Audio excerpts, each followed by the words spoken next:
Hello, children. 2 days before, we complete a story, a lesson in life from a beggar.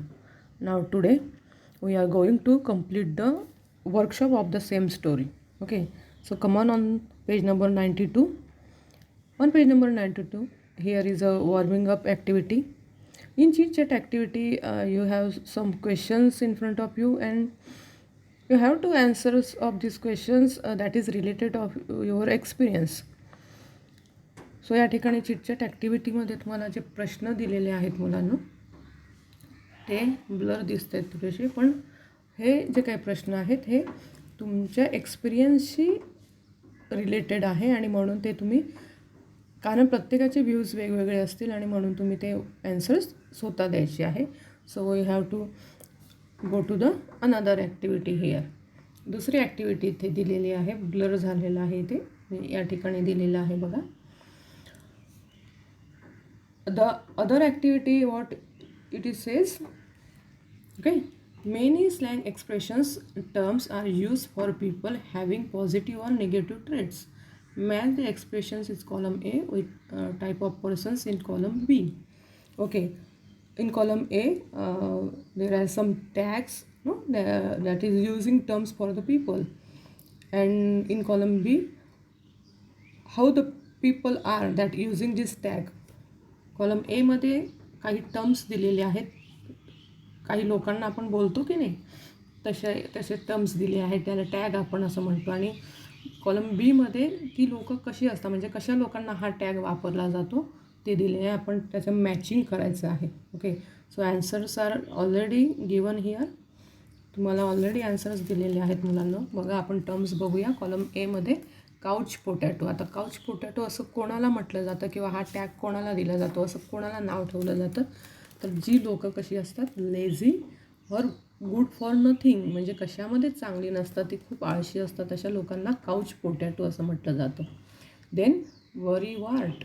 वरीवार्ट कोणाला म्हटलं जातं, कुठल्या टाईपची लोकं असतात ती, ऑलवेज नर्वस वरीड, जी नेहमीच उदासीन असतात, अशा लोकांना वरीवार्ट असं म्हटलं जातं. फडी डडी, ओल्ड फॅशन, रेफ्यूज चेंज, जी लोकं ओल्ड फॅशन असतात किंवा चेंज आपल्यामध्ये करण्यासाठी तयार नसतात, अशा लोकांना फडी डडी म्हटलं जातं.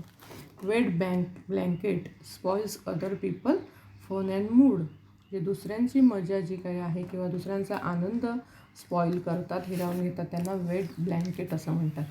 वीज कोणाला म्हटलं जातं, ब्रिलियंट जिनियस लोकांना. Black ship, shameful person. Live wire, very energetic active, जे खूप उत्साही असतात की नाही, ॲक्टिव्ह असतात, त्यांना लाईव्ह वायर असं म्हटलं जातं. So these are the tags, these are the terms that use for the people who have the different types of qualities, or that attitudes in them. Okay, now question number 2, discuss with your group and write the different reactions of an optimistic and pessimist. Okay, optimist and पेसिमिस्टची reaction आपल्याला या ठिकाणी द्यायची आहे. काही statements इथे दिलेले आहेत आणि त्या स्टेटमेंट्सवर ऑप्टिमिस्ट लोक कशी रिॲक्शन देतात किंवा देतील आणि पेसिमिस्ट कशी रिॲक्शन देतील, अशा प्रकारे आपल्याला लिहायचं आहे. काय स्टेटमेंट आहे, फेल्युअर इन एक्झाम और टेस्ट, की एक्झाममध्ये फेल्युअर झाल्यानंतर ॲक्च्युली ऑप्टिमिस्ट म्हणजे काय, सकारात्मक. ओके, आणि पेसिमिस्ट म्हणजे नकारात्मक. Okay, so failure in exam, त्याचं सकारात्मक प्रतिक्रिया काय असेल, रिॲक्शन काय असेल, आणि पेसिमिस्ट म्हणजे नकारात्मक प्रतिक्रिया काय असेल. तर पेसिमिस्ट हे नेहमी उदासीन असणारे व्यक्ती असतात आणि ऑप्टिमिस्ट जी लोकं असतात ती कशी असतात, नेहमी सकारात्मक विचार करणारी असतात. सो ऑप्टिमिस्ट आणि पेसिमिस्ट लोकांचे रिॲक्शन्स काय आहेत हे आपल्याला या ठिकाणी दिसून येतील. ओके, सो एक्झाममध्ये फेल्युअर झाल्यानंतर ऑप्टिमिस्ट जे सकारात्मक विचार करतात त्यांचं रिॲक्शन काय असेल, failure is the first step of success, I will try my best in the coming exam, की अपयश हे यशाची पहिली पायरी आहे आणि मी पुन्हा ट्राय करेल, अशा प्रकारचं ऑप्टिमिस्ट लोकांचं म्हणणं असेल किंवा त्यांची रिॲक्शन असेल. पेसिमिस्ट लोक काय म्हणतील, it's beyond my capacity, forget it, की मी हे करू शकत नाही, आता मी हे करणार नाही किंवा हे ट्रायच नाही करणार अशा प्रकारे म्हणतील.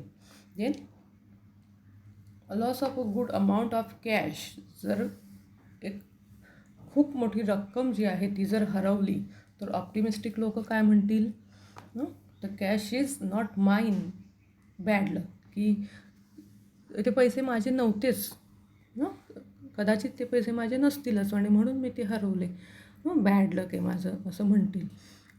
पेसिमिस्टिक लोक काय म्हणतील, व्हॉट ए विल फेट, अरे अरे रे किती दुर्दैव आहे ना माझं की माझ्याकडून पैसे हरवले गेले, माझे एवढे मोठे पैसे हरवले, अशा प्रकारे. The third expressions is unexpected rainfall, bad weather. जर अनएक्सपेक्टेड रेनफॉल म्हणजे अचानक जर पाऊस पडला तर ऑप्टिमिस्टिक लोकांचे काय रिॲक्शन असेल, वाव वी विल एन्जॉय, अरे वा पाऊस पडला आपण एन्जॉय करूया. पेसिमिस्ट लोकांचे काय रिॲक्शन आहे, oh rain how awful it is, अरे अरे रे पाऊस पडला ना किती विचित्र गोष्ट आहे.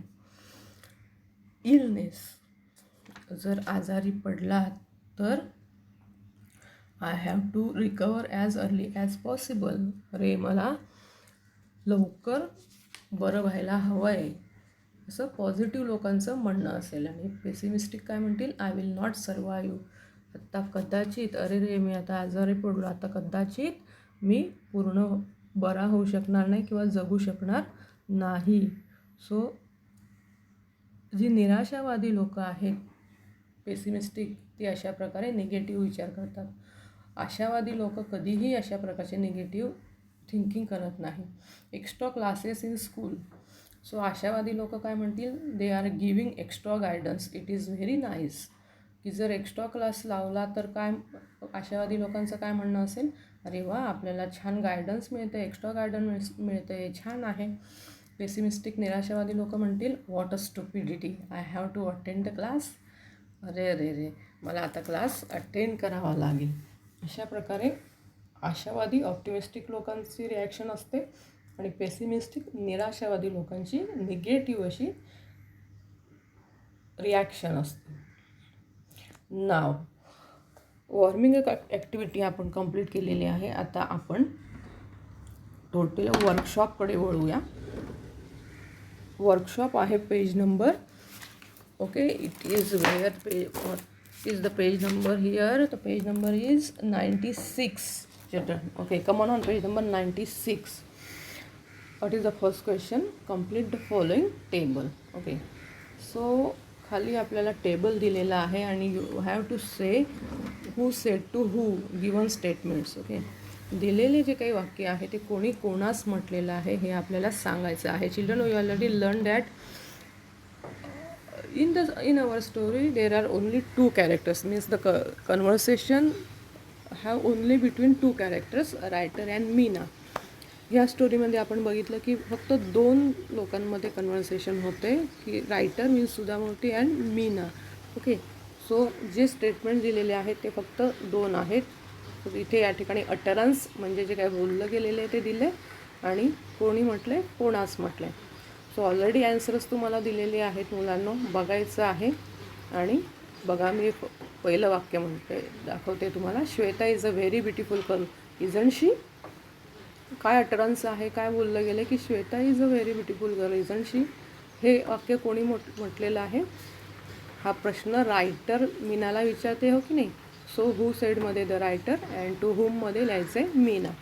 So there are 9 utterance here, you have to write down who said to whom.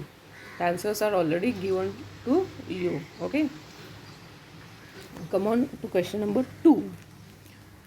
State whether the following statements are right or wrong.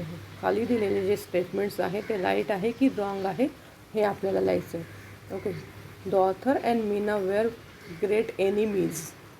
Enemies होत्या का त्या, नाही, they are friends. Okay, so this statement is wrong. Meena was a very cheerful person initially, की मीना ही cheerful होती का, no, she always unhappy, no, so that's why the statement is wrong. The third one, Meena stay alone in an apartment in Delhi, where she lived in Bangalore, no, so it is wrong. Meena was in second child of her parents, actually she was the single child, So this statement is also wrong. Next, the author spotted Meena at Bombay's Flora fountain. Yes, it's right.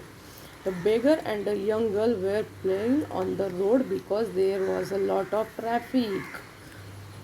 भिकारी आणि त्याची नात खेळत होती. Lot of traffic म्हणजे खूप traffic असताना खेळत होते का ते? No, because there were no traffic and that's why they were playing. Okay, so this statement is wrong. The scene of the beggar and the girl made Meena peep into her own life. Right. The beggar became Meena's role model. It's also right. It took Meena almost 2 years to put the change into effect. Also right. Meena was able to give Guru Dakshina directly to her Guru, the beggar. No, she can't. No, she couldn't give the Guru Dakshina, and that's why the statement is wrong. Okay.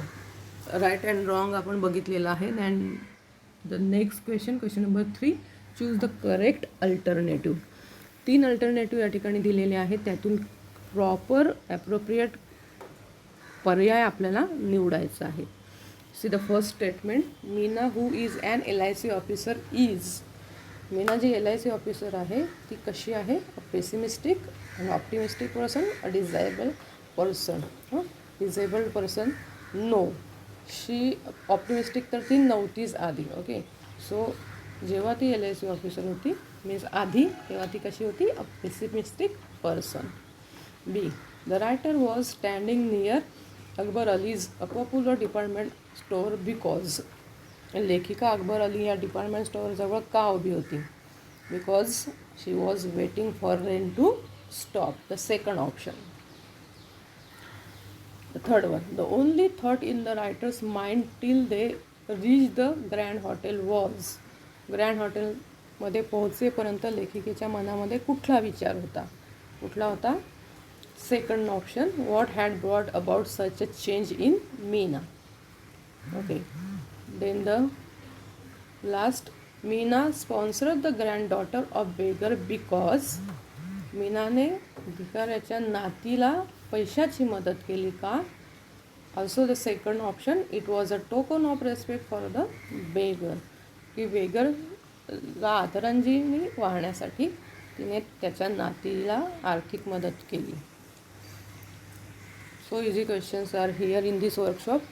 Question number 4, how did the beggar change Meena's attitude? Discuss with your partner and complete the following web. Following web आपल्याला इथे complete करायचं आहे. काय आहे या वर्कमध्ये? काय सांगितले? Beggar's activity that change Meena's attitude. Okay, की बेगरचे जे काही बिहेवियर होतं त्याच्यामुळे मीनाचं ॲटिट्यूड, स्वभावामध्ये बदल झाला. आणि मग काय होतं बेगरच्या ॲक्टिव्हिटीज म्हणजे काय त्यांचं बिहेवियर होतं? They were totally drench but happy. Okay, पूर्णपणे ओले झाले होते पावसामध्ये तरीही आनंदित होते.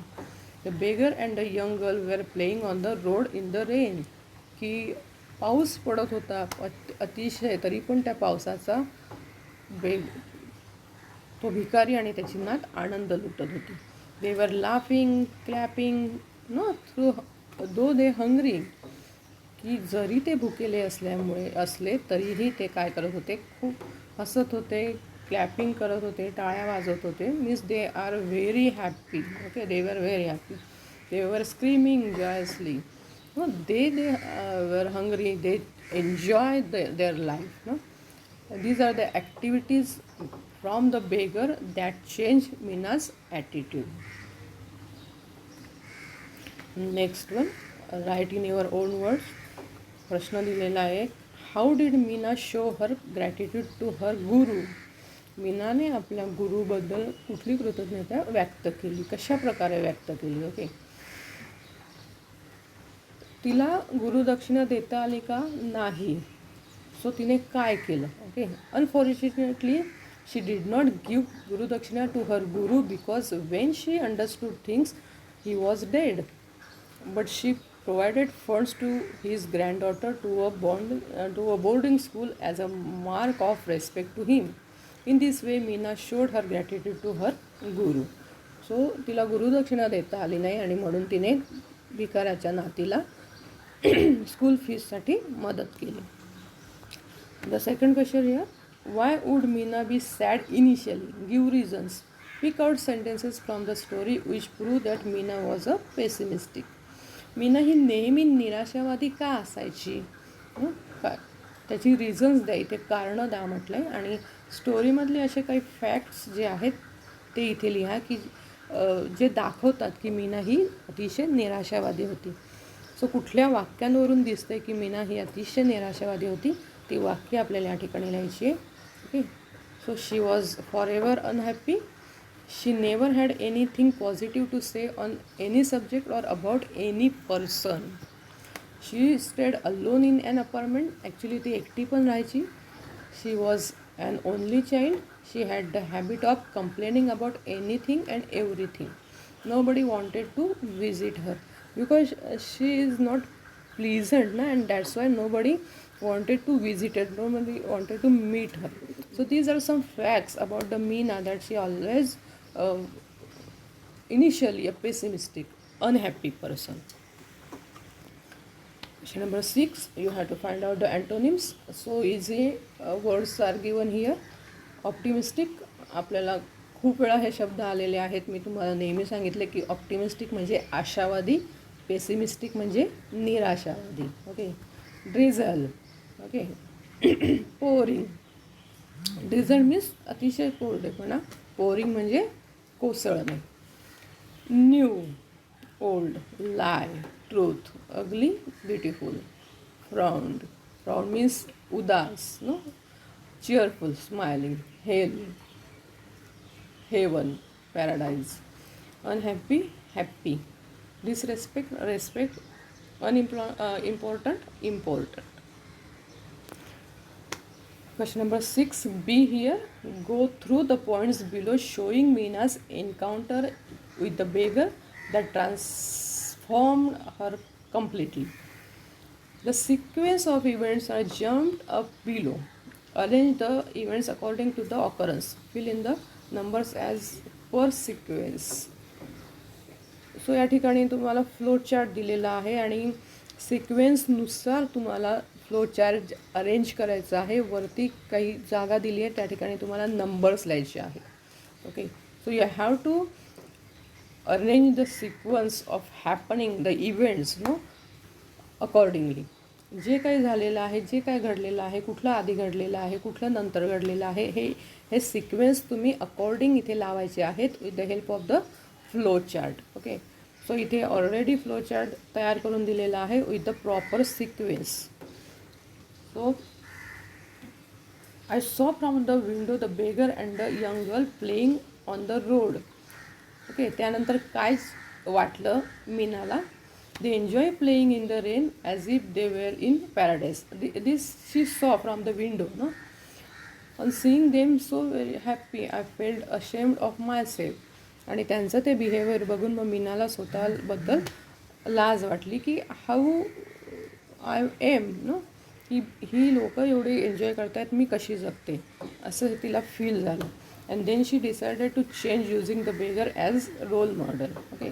आणि त्यानंतर ती म्हणते की मी भिकाऱ्याला ॲज अ रोल मॉडेल, आदर्श म्हणून माझ्यासमोर ठेवायचं ठरवलं.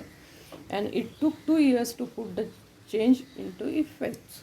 आणि ॲज अ रोल मॉडेल भिकाऱ्याला बघितल्यानंतर त्याचं जे काय बिहेवियर आहे, त्याचं वर्तन जे आहे ते माझ्यामध्ये उतरवण्यासाठी मला जवळजवळ 2 वर्ष लागली, असं मीनाचं म्हणणं आहे.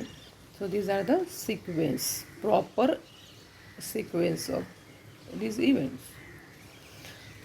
Now, how did the beggar change Meena's attitude towards life? Write it down in 5 to 6 lines. जे आता आपण फ्लो चार्टमध्ये बघितलं तेच आपल्याला स्टेटमेंट्समध्ये लिहायचं आहे 5 ते 6 ओळींमध्ये. Okay. The answer is like that. The incident made Meena to look at her own life. She realize she had so many comforts, none of which they had. They had the most important of all assets, one which she lacked. They knew how to be happy with life as it was. When she knew all these things, she felt ashamed of herself. So she decided to change her attitude towards her life. Okay. So flow chart मध्ये आपण जे बघितलं तेच आपण इथे लाईनमध्ये किंवा using the statements and we answered this question. Now we have to write a summary. Okay, summarize the story with the help of the points given below. जी स्टोरी आपण बघितली बेगर आणि मीनाची, ही स्टोरी आपल्याला समराईज करायची आहे, म्हणजे तिचा सारांश लिहायचा आहे. म्हणजे आपण म्हणतो की नाही 1/3 पार्ट करायचं आहे, त्याला सारांश म्हणतात. म्हणजे शॉर्टमध्ये ती आपल्याला लिहायची आहे. यामध्ये तुमचे पुढील पॉईंट आले पाहिजे. मीनाज इनिशियल ॲटिट्यूड, मीनाचा सुरुवातीचा जो उदासवाणा भाव आहे तो सुद्धा यामध्ये आला पाहिजे. मीनाज मीटिंग विथ सुधा मूर्ती in Mumbai, beggars incident, change in attitude, हे सगळे पॉईंट्स तुमच्या समरीमध्ये आले पाहिजे, तुमच्या सारांशमध्ये आले पाहिजे. सो मुलांनो, या ठिकाणी 1/3 स्टोरी इथे करून दाखवलेली आहे तुम्हाला, म्हणजे स्टोरीचा सारांश करून दाखवलेला आहे.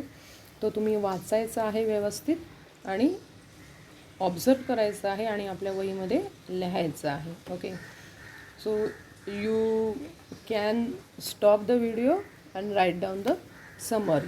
ओके, सो ही समरी तुमच्यासमोर दिलेली आहे. 1/3 part of the story.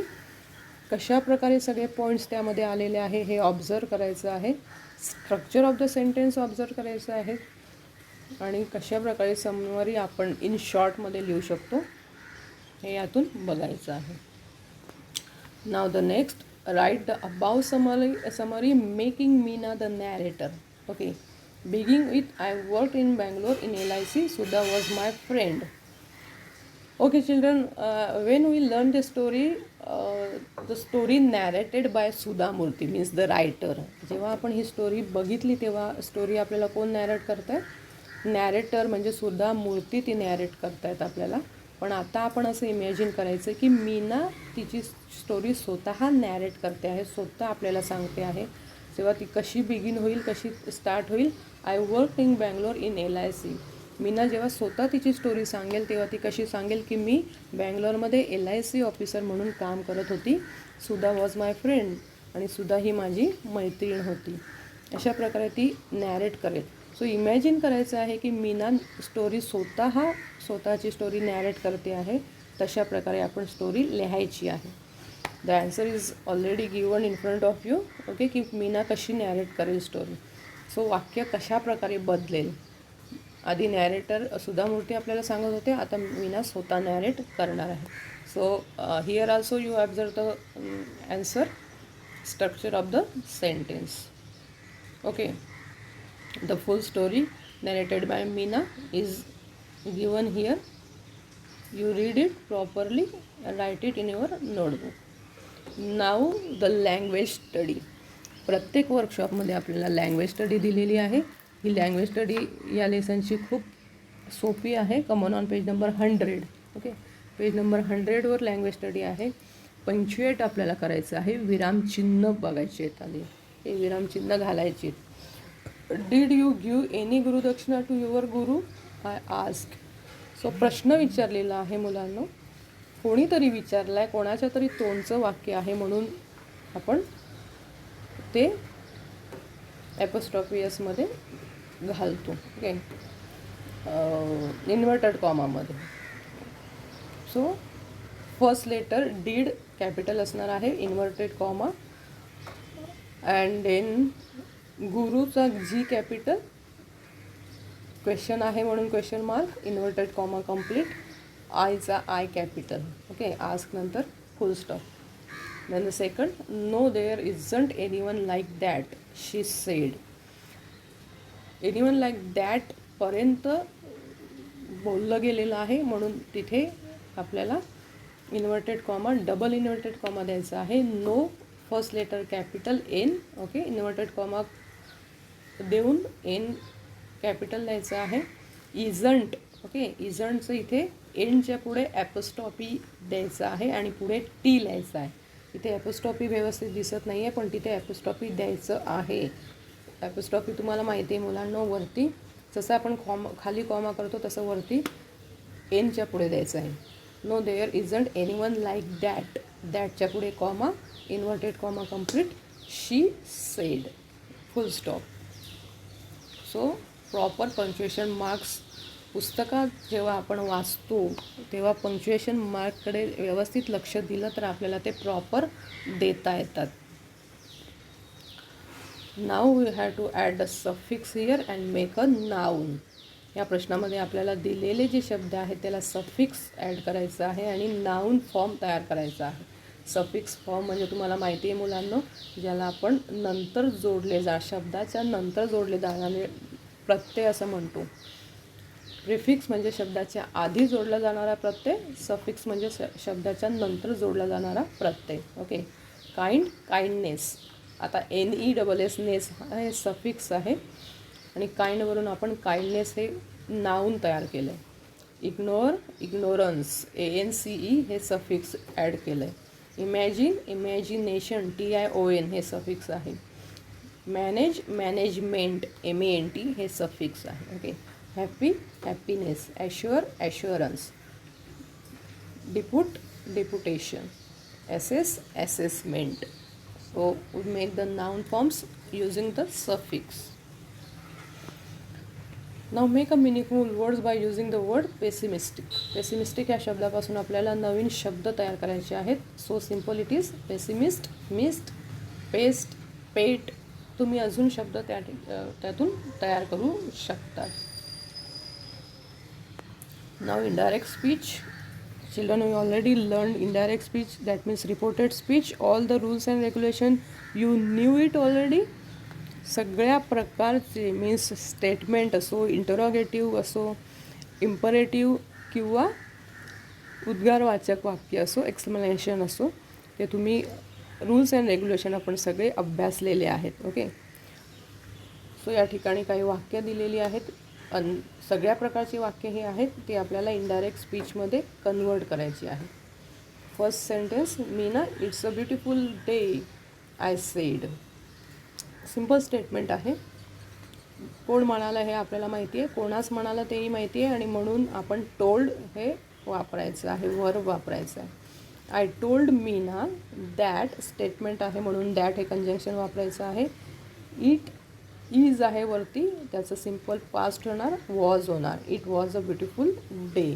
Inverted comma काढून टाकायची आहे, फक्त फुल स्टॉप द्यायचा आहे. सेकंड स्टेटमेंट, हे I am really excited, it's nice to meet old friend. It's nice to meet old friends. What are you doing here, said Meena. So children, here the first sentence is explanation, उद्गारवाचक वाक्य आहे आणि दुसरं आहे what are you doing here, question आहे, interrogative आहे. Okay. The answer is that. Meena exclaim with excitement किंवा तुम्ही म्हणू शकतात Meena exclaim with joy. Okay. That हे कंजंक्शन वापरलं जातं उद्गारवाचक वाक्यामध्ये म्हणून ते इथे वापरलं आहे. It was nice to meet old friends. पुढे इंटरोगेटिव्ह म्हणजे प्रश्न आहे, प्रश्नार्थक वाक्य आहे म्हणून आपण लिहायचं आहे शी फर्दर आज द रायटर. दॅट हे कंजंक्शन वापरत नाही, WH शब्दच त्या ठिकाणी वापरला जातात म्हणून वॉटच वापरलं आहे. वॉट शी वॉज डुईंग, आरच्या ऐवजी was doing there. Okay. Exclaimed आहे आणि म्हणून त्या ठिकाणी अशा प्रकारचं वाक्य केलेलं आहे. We won't get a taxi in this rain, I grumbled. Grumbled म्हणजे कुरकुर करणे. So grumbled that simple statement आहे म्हणून दॅट कंजंक्शन वापरायचं आहे. वी विल नॉटच्या ऐवजी we would not get a taxi in that rain, full stop. So what, we will buy an umbrella and then go to the grand hotel, she said. So Meena आज कसे तुम्ही म्हणू शकतात किंवा मीना इन्स्टंटली आज हर म्हणू शकतात किंवा रायटर म्हणू शकतात. क्वेश्चन आहे म्हणून दॅट हे कंजंक्शन वापरलेलं नाही, डायरेक्टली WH वर्ड वापरला आहे. व्हॉट डिफरन्स कुड, त्यांच्या ऐवजी ओके विल वापरलेलं, कुड वापरलेलं आहे विलच्या ऐवजी. Could it make and further told her that. पुढचं वाक्य स्टेटमेंट आहे आणि म्हणून म्हटलं आहे told her that they would buy an umbrella and then go to the grand hotel. Inverted comma काढून टाकलं आहे, full stop. Okay. The last, did you give any gurudakshina to your Guru, I ask. So interrogative sentence आहे. Verbal आहे, इंटरोगेटिव्हमधलं verbal question आहे. एसनो type question ज्याला आपण म्हणतो. एसनो टाईप क्वेश्चन जेव्हा असेल तेव्हा इनडायरेक्ट स्पीचमध्ये इफ किंवा वेदर वापरलं जातं. ओके, रूल्स अँड रेग्युलेशन्समध्ये आपण बघितलेलं आहे. So I asked her, that conjunction वापरत नाही, इफ किंवा वेदर, त्यातून इफ वापरलं आहे. If she had given. Okay, did you give past tense आहे म्हणून परफेक्ट टेन्स होणार had given any gurudakshina to her. So student, we already saw the tense and their changes, की कुठला टेन्स असल्यावर कुठल्या टेन्समध्ये रूपांतर होतं इनडायरेक्ट स्पीचमध्ये, हे ऑलरेडी तुम्हाला लिहून दिलेलं आहे. स्टेटमेंट असेल तेव्हा काय वापरायचं, इंटरॉगेटिव्ह असेल तेव्हा काय वापरायचं, ओके, एक्सप्लेनेशन असेल तेव्हा काय वापरायचं, आणि इम्परेटिव्ह ज्याला आपण काय म्हणतो ऑर्डर्स जे आहेत अशी वाक्य असतील तर काय वापरायचं हे आपण शिकलेलो आहोत. त्यानुसार आपण इथे इनडायरेक्ट स्पीच, रिपोर्टेड स्पीच तयार केलेलं आहे, कन्वर्ट केलेलं आहे. So children, here we completed the workshop of our story of a beggar written by Sudha Murthy. Okay, so workshop आपण इथे पूर्ण केलेलं आहे मुलांनो. All the answers are in front of you. Understand it once again, read it and write it in your notebook. Okay, we will meet in the next lecture. Till then, goodbye.